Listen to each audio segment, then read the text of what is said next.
வந்து அண்ணா சாலை பக்கம் வர சொல்லுங்க தைரியம் தான். நாளைக்கு காசி போறேன், காசி தமிழ் சங்கம் கும்பமேளா போறேன். போயிட்டு கோயம்புத்தூர்ல அமித்ஷாஜி வர்றாங்க. நான் சென்னைக்கு எங்க எப்ப போறனோ அடுத்த வாரம் போக இருக்கிறேன். சென்னைக்கு எப்ப போறனோ அண்ணா சாலையில எங்க வரணும் திமுக காரன் நாளையும் தேதியும் இடத்தையும் குறிக்கும். அண்ணா சாலைனா பொத்தம்புதுவா எங்க நீ இடத்த முடிவு பண்ணு. அண்ணா சாலைக்கு நான் வர்றேன், இடத்த குறிப்பிட. அண்ணா சாலைக்கு இங்க வாங்க, அண்ணா சாலைக்கு இங்க வாங்க. நான் தனியாளா பாரதிய ஜனதா கட்சியினுடைய தொண்டர் யாரும் என் கூட வர மாட்டாங்க. தனியாளா ஒத்தாளா வர. நீ மொத்த படையும் திமுக படையும் மொத்த போலீஸ் போர்ஸ் வச்சு நீ தடுத்து நிறுத்தி பாரு. தனியார் பள்ளிகள்ல வந்து காலைல இலவச உணவு கொடுக்கறாங்களா?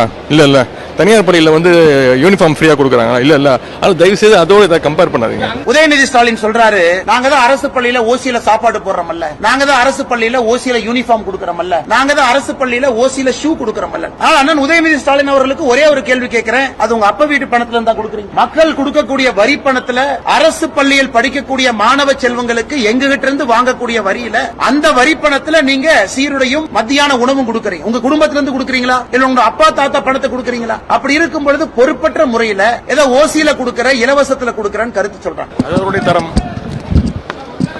பெருசா ஆச்சரியப்படுறது ஒண்ணு இல்லையா?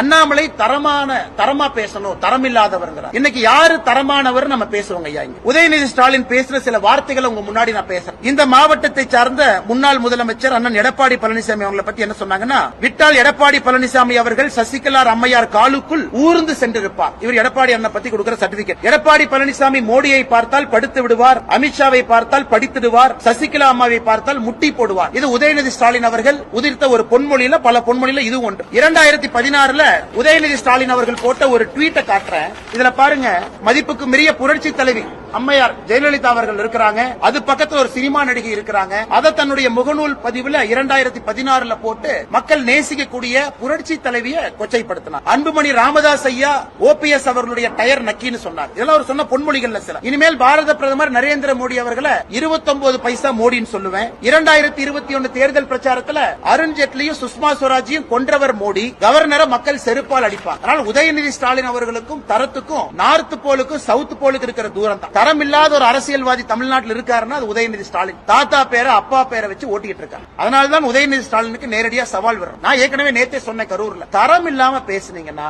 தரம் இல்லாம தான் உங்களுக்கு பதில் வரும். பிரதமருக்கு மரியாதை கொடுத்தால் அண்ணாமலையினுடைய வாயிலிருந்து மரியாதையான சொற்கள் வரும். பிரதமருக்கோ நிதித்துறை அமைச்சருக்கோ மரியாதை கொடுக்காம பேசுனீங்கன்னா உங்களைய உங்க பாணியில பேச எங்களுக்கும் தெரியும். நேத்து நாங்க ஆரம்பிச்சிருக்கிறது ட்ரெய்லர் தான்.